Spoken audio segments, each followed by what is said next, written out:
মমতা বন্দ্যোপাধ্যায়ের পার্টি এবং এনসিপি, তার সঙ্গে এই মুহূর্তে আর কোন পার্টি সরাসরি কংগ্রেসের সঙ্গে যুক্ত হতে পারে? এবং তেমন একটা কথা কিন্তু দুপক্ষের মধ্যে থেকেই উঠে আসছে। কংগ্রেসও যেমন চাইছে সেই পার্টিটা তাদের সঙ্গে যুক্ত হোক, ঠিক তেমন ভাবে সেই ছোট আঞ্চলিক দল তারাও চাইছে এই মুহূর্তে তাদের অস্তিত্ব বজায় রাখতে, বিজেপির বিরুদ্ধে লড়াই করার ক্ষেত্রে তারা একদম কংগ্রেসের সঙ্গে যুক্ত হয়ে লড়াইটা করবে।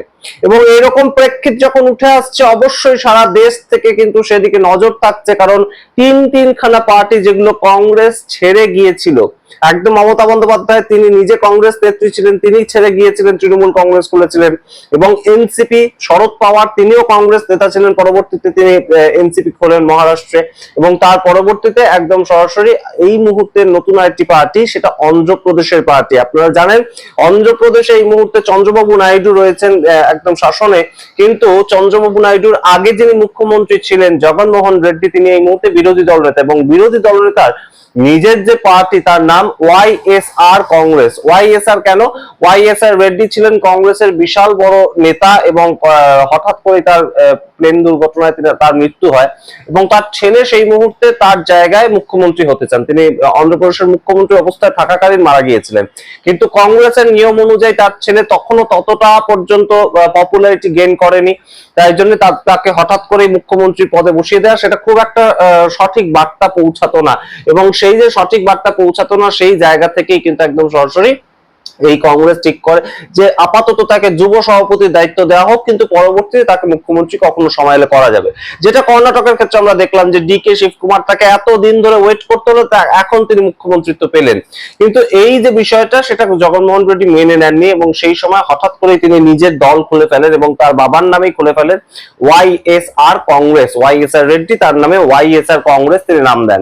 এবং তাদেরও বিচারধারাটা হচ্ছে বিজেপির বিরোধিতা করা এবং অন্ধ্রপ্রদেশে চন্দ্রবাবু নাইডুর বিরোধিতা করা। এই করে তিনি মুখ্যমন্ত্রীও হন। তার বাবার যেহেতু পলিটিক্যাল একটা পপুলারিটি ছিল এবং সেই অবস্থায় থাকাকালীন তিনি মারা গিয়েছিলেন, তো তার ছেলেকে মানুষ ভোট দেন এবং তিনি মুখ্যমন্ত্রীও হন। তো তার পরবর্তীতে তাদের এই মুহূর্তে এমন খারাপ অবস্থা, বিজেপি বিরোধিতা, অন্ধ্রপ্রদেশে চন্দ্রবাবু নাইডুর বিরোধিতা করতে গিয়ে 2024 সালে যে বিধানসভা ভোট হয়, যেখানে চন্দ্রবাবু নাইডু একদম মুখ্যমন্ত্রী হন, সেখানে বিরোধী দলের এমন অবস্থা হয় যে 175টা সিটে তারা লড়াই করেন। টোটাল সিট হচ্ছে 175টা অন্ধ্রপ্রদেশের বিধানসভায়, তার মধ্যে মাত্র 11খানা আসন তারা পায়। 11খানা আসনে তারা জয়লাভ করে, এবং তার ভিত্তিতে তারা এখনো পর্যন্ত বিরোধী দল, মানে বুঝতেই পারছেন বিরোধী দলের অ্যাকচুয়ালি ওখানে কিন্তু কোনো যে গুরুত্ব সেটাই নেই। একটা 175খানা সিটের মধ্যে যদি 11খানা বিরোধী দলের সিট থাকে, এমএলএ থাকে, তাহলে তাদের আওয়াজ বিধানসভায় কত দূর পর্যন্ত পৌঁছায় আপনারা বুঝতেই পারছেন নিশ্চয়ই। তো সেই রকম বিষয়টা এই ওয়াইএসআর কংগ্রেস তাদের এই মুহূর্তে হয়ে আছে, এবং কংগ্রেসের সঙ্গে তারা যদি মার্জ করে, তাহলে বিধানসভায় যেমন তাদের এমএলএ সংখ্যা বৃদ্ধি পাবে, ঠিক তেমন ভাবে লোকসভাতেও কিন্তু কংগ্রেসের শক্তি বৃদ্ধি হবে, এবং কংগ্রেস 99 থেকে বেড়ে অনেকটা এগোতে পারবে। এবং আপনাদের একটা গুরুত্বপূর্ণ তথ্য মনে করিয়ে দিই, কয়েকদিন আগে ওয়াইএসআর শর্মিলা, সেই ওয়াইএসআর শর্মিলা কিন্তু নিজে প্রদেশ কংগ্রেসের সভাপতি, এবং তিনি হচ্ছেন জগনমোহন রেড্ডি তার বোন, অর্থাৎ ওয়াইএসআর রেড্ডি তার নিজের মেয়ে হচ্ছেন ওয়াইএসআর শর্মিলা। তো তিনিও ওয়াইএসআর তেলেঙ্গানা বলে একটি পার্টি খোলেন। অন্ধ্রপ্রদেশ আর তেলেঙ্গানা একদম কাছাকাছি, পাশাপাশি। আপনারা জানেন আগে অন্ধ্রপ্রদেশেরই পার্ট ছিল তেলেঙ্গানা। তো এই অন্ধ্রপ্রদেশের ওয়াইএসআর শর্মিলা, তিনি ওয়াইএসআর তেলেঙ্গানা বলে একটি পার্টি খোলেন, কিন্তু খুলেই তিনি যেটা করেন 2024 সালে তিনি একদম কংগ্রেসের সঙ্গে নিজের পার্টি মার্জ করে দেন। এবং কংগ্রেসও যে কাজটা করে, যে ওয়াইএসআর রেড্ডির যেহেতু একটা ছবি সেখানে প্রতিষ্ঠিত রয়েছে, তাই জন্য তার মেয়েকে কংগ্রেসের সভাপতি করে দেওয়া হয়।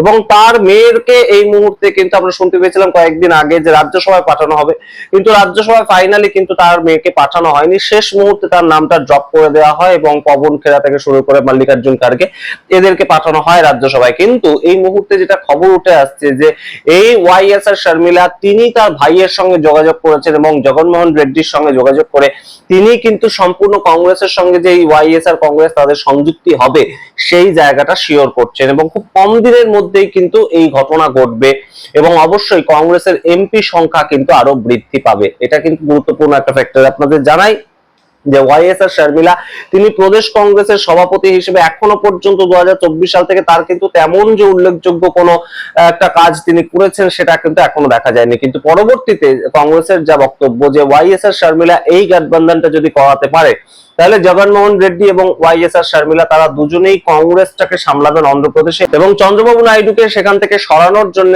যা যা করার দরকার সেটা তাদের পক্ষ থেকে যেন করা হয়, সেটা কংগ্রেসের সাংগঠনিক ভাবে দেখা হবে এবং ওয়াইএসআর কংগ্রেস তাদের সাংগঠনিক ভাবে দেখা হবে, যেহেতু তারা রাজ্যের বিরোধী দল, তাদের সঙ্গে তো লোকজন তো আছে এবং সেই জায়গাটা অবশ্যই কিন্তু একটা গুরুত্বপূর্ণ প্রেক্ষাপট উঠে আসছে। অন্যদিকে এনসিপি কিন্তু যুক্ত হবেন, তেমনই কিন্তু সুপ্রিয়া আসলে বিভিন্ন সময় জানাচ্ছেন, কারণ এনসিপির যে এমপিরা রয়েছে তাদের প্রতি কিন্তু বিজেপির একটা নজর রয়েছে, এবং শুধু নজর নয়, তার সঙ্গে একদম সরাসরি কিন্তু আমরা যা জানতে পারছি তাদের সঙ্গে কিন্তু বিজেপির বিভিন্ন নেতারও কথাবার্তা চলছে। বিজেপি একদম নেতা ঠিক করে দেয়, যেমন ভূপেন্দ্র যাদব পশ্চিমবঙ্গের থেকে এমপিদেরকে ভাঙিয়ে নিয়ে গেল তৃণমূল কংগ্রেস থেকে, ঠিক তেমন ভাবেই একদম বিভিন্ন জায়গায় বিভিন্ন নেতা ঠিক করে দেওয়া হয়। এবং এই যে এনসিপি শরদ পাওয়ারের পার্টি, সেই শরদ পাওয়ারের পার্টি কিন্তু রীতিমতন এই মুহূর্তে আপনাদের সংখ্যাটা বলেছি যে 2/3 করার জন্য 362 সংখ্যাটা লাগবে এমপি হিসাবে, এবং 543-এর মধ্যে 2/3 না করলে তারা ডিলিমিটেশন বিলটা আনতে পারছেন, এবং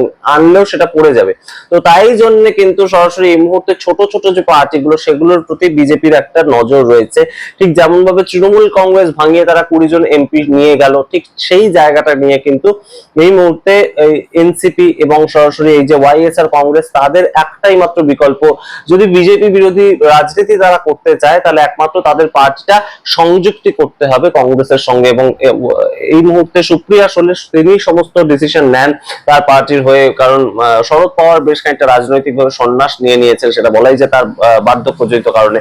তো সেই জায়গা থেকে সুপ্রিয়া সোলে কিন্তু নিজের থেকেই এই মুহূর্তে কংগ্রেসের সঙ্গে যোগাযোগ করেছে, এবং কংগ্রেস তরফ থেকেও কিন্তু তার সঙ্গে যোগাযোগ করা হচ্ছে। সুতরাং এই দুটো গাঠবন্ধন আমরা কিন্তু অচিরেই দেখতে পাবো যে অন্ধ্রপ্রদেশ এবং মহারাষ্ট্রের দুটো পার্টি তারা সরাসরি কংগ্রেসের সঙ্গে যুক্ত হচ্ছে এবং তাদের এমপি সংখ্যা দিয়ে কংগ্রেসকে সাহায্য করছে। সুতরাং কংগ্রেস আরো মজবুত হতে চলেছে, প্রায় 115-র কাছাকাছি এমপি তাদের হবে সেরকম ধারণা করা হচ্ছে, কারণ তৃণমূল কংগ্রেসের পক্ষ থেকেও কিন্তু 8 জন এমপি, যা মমতা বন্দ্যোপাধ্যায় নিজের সঙ্গে রয়েছে এখনো পর্যন্ত, অভিষেক বন্দ্যোপাধ্যায়, মহুয়া মৈত্র হতে পারে, কল্যাণ বন্দ্যোপাধ্যায় হতে পারে, কীর্তি আজাদ হতে পারে, শত্রুঘ্ন সিনহা হতে পারে, তারা কিন্তু সম্পূর্ণভাবে তাহলে কংগ্রেসের এমপি হিসেবে পরিচিতি পাবে। তো এখনো পর্যন্ত মমতা বন্দ্যোপাধ্যায়ের সঙ্গে সোনিয়া গান্ধীর যা কথা হয়েছে তার ভিত্তিতে যা খবর উঠে আসছে, এখনই সম্পূর্ণভাবে তৃণমূল কংগ্রেস এবং কংগ্রেস মার্চ করছে না, কিন্তু সেটা নিয়ে কিন্তু তাদের পরিকল্পনা আছে।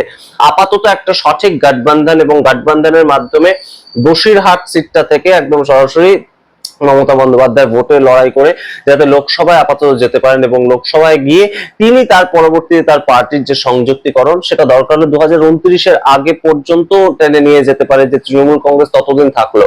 কিন্তু তৃণমূল কংগ্রেস যে ততদিন থাকবে তাদের হাতে কি তাদের সিম্বলটা থাকবে, এই প্রশ্ন এই মুহূর্তে উত্থাপিত হচ্ছে। এই প্রশ্ন নিয়ে আমরা অন্য কোনো ভিডিওতে আলোচনা করছি, কিন্তু অবশ্যই গুরুত্বপূর্ণ জায়গাটা এই মুহূর্তে কংগ্রেস শক্তি বাড়াতে চাইছে। বিজেপি যখন বারংবার ছোট ছোট পার্টিগুলোকে ভাঙছে এবং নিজেদের দিকে আনার চেষ্টা করছে, তখন সেই ছোট ছোট পার্টিগুলো যারা বিজেপি বিরোধী লড়াই করেছে তাদের কিন্তু একদম সরাসরি কংগ্রেসের ছাতার তলায় কংগ্রেস আনতে উদ্যত হয়েছে।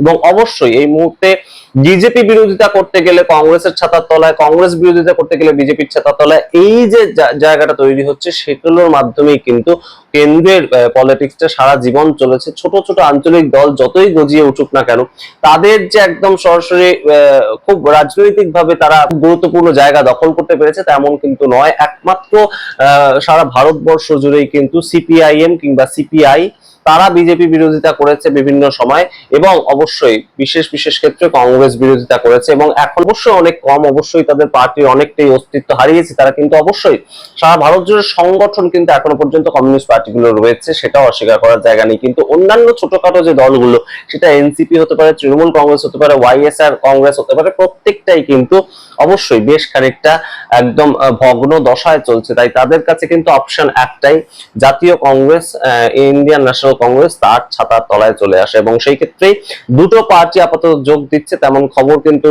উড়ে আসছে। এবং অবশ্যই অন্ধ্রপ্রদেশে কংগ্রেসের শক্তি বৃদ্ধি হবে এবং টিডিপির কিন্তু তাতে সমস্যা তৈরি হবে বটেই, কারণ সেকুলার পলিটিক্স এবং সেকুলার পলিটিক্সের উপরেই ভিত্তি করে কিন্তু টিডিপি নেতা চন্দ্রবাবু নাইডু তিনিও কিন্তু রীতিমতন ভোটে বেশ খানিকটা সুবিধা পান, এবং সেই সেকুলার পলিটিক্স এর মধ্যে যদি একটা গুরুত্বপূর্ণ অপোনেন্ট এই মুহূর্তে ওয়াইএসআর কংগ্রেসের জায়গায় কংগ্রেস হিসেবে উঠে আসে, সেটা কিন্তু বেশ খানিকটা চাপেই ফেলবে অন্তত চন্দ্রবাবু নাইডুকে। সেটা যেমন বলা যায়, অন্যদিকে এনসিপি তারা যদি যুক্ত হয়ে যায় কংগ্রেসের সঙ্গে, সেটাও কিন্তু বিজেপিকে চাপে ফেলবে, এবং অন্যান্য যে তাদের সঙ্গে যুক্ত রয়েছে শিবসেনা, তাদেরকেও চাপে ফেলবে, অর্থাৎ একনাথ শিন্ডে শিবসেনা।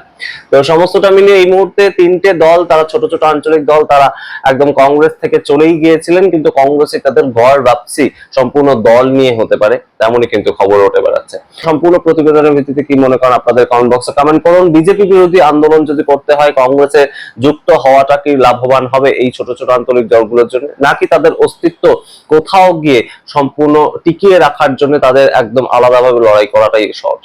আপনারা কি মনে করেন? দেখাটা অপেক্ষা দেখতে এখন টক টু বাংলা। অবশ্যই টক টু বাংলা ইউটিউব চ্যানেলকে সাবস্ক্রাইব করতে ভুলবেন না। ধন্যবাদ।